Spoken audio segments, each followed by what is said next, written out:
Merci Madame la Présidente. Vous connaissez tous mon attachement de longue date, ma préoccupation de longue date en tant que médecin et conseiller régional concernant la situation alarmante de violence contre les soignants dans notre région.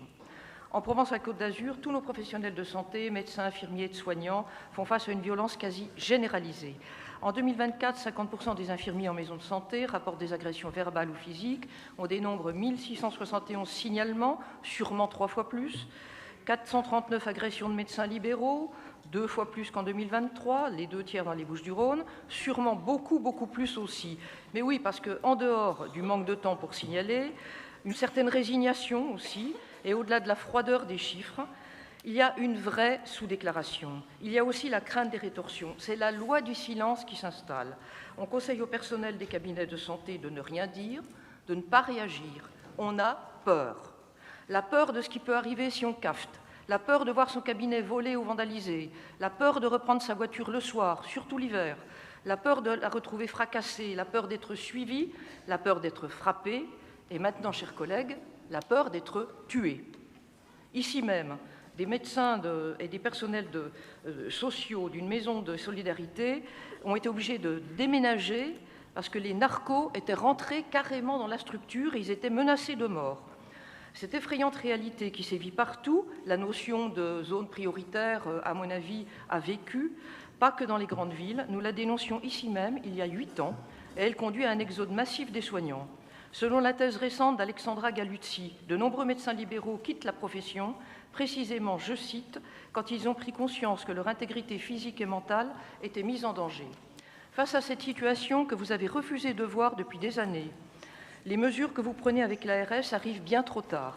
Si certaines sont bonnes à prendre, et on vous en remercie, car elles apportent un vrai plus en matière de sécurisation des cabinets médicaux, en réalité, beaucoup sont déjà plus ou moins mises en place, comme la formation des professionnels à la gestion des conflits, ça existe toutes les semaines, les coupes-fils pour les dépôts de plainte, ça existe, les guichets sécurisés pour les pharmacies de garde, ça existe, et d'autres s'apparentent à des mesurettes. C'est pourquoi nous proposons des actions plus ambitieuses et immédiates, un renforcement immédiat de la sécurité physique et numérique.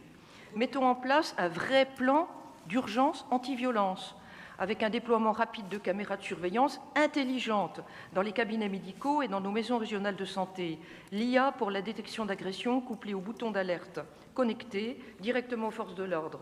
Ces boutons d'alerte connectés, ceux-là même que vous préconisez et que j'avais proposé en 2017 et que vous aviez rejeté. Vous aviez même voté contre. Ensuite, un soutien psychologique en plus de la formation renforcée que vous envisagez. Créons un fonds régional dédié au soutien des soignants victimes de violences. Nos soignants ne méritent pas seulement des mots, mais un accompagnement concret pour guérir eux aussi, mais oui, des traumatismes accumulés qui amènent 40% d'entre eux au burn-out, voire au déplaquage pur et simple. C'est un facteur décisif de départ et une des causes des déserts médicaux. C'est prouvé maintenant, et encore une fois, je vous rappelle que vous aviez balayé d'un revers de manche cette triste réalité il y a 8 ans, m'accusant même d'inventer des causes qui n'existaient pas. Et vous aviez voté contre nos propositions. Troisièmement, demandons à participer activement à une véritable task force régionale, ARS, préfecture, parquet, et pourquoi pas région, pour demander des patrouilles renforcées autour de nos maisons régionales de santé, en complément de la sécurisation des parkings envisagés. Appuyons localement les demandes d'accélération des poursuites judiciaires. Activons la réalisation d'une campagne efficace de sensibilisation publique pour dissuader les violences. Passons d'une tolérance zéro sur le papier à une action zéro délai dans les faits. Nos soignants nous protègent, il est plus que temps que nous les protégions en retour. 8 longues années ont passé depuis notre alerte. Notre région n'est plus la région du bonheur pour tous les soignants. Espérons que vos mesures leur apportent un réel soutien. Monsieur le Président, Madame la Vice-présidente, chers collègues, je ne peux pas passer sous silence le drame récent qui illustre tragiquement cette violence. La semaine dernière, en Guadeloupe, le docteur Jean-Michel Gall, psychiatre, a été poignardé à mort dans son cabinet en CMP. Madame Piolle, vous avez dépassé le temps d'1 minute 30 déjà. Que son souvenir... Je vous demande de conclure. Je vous remercie.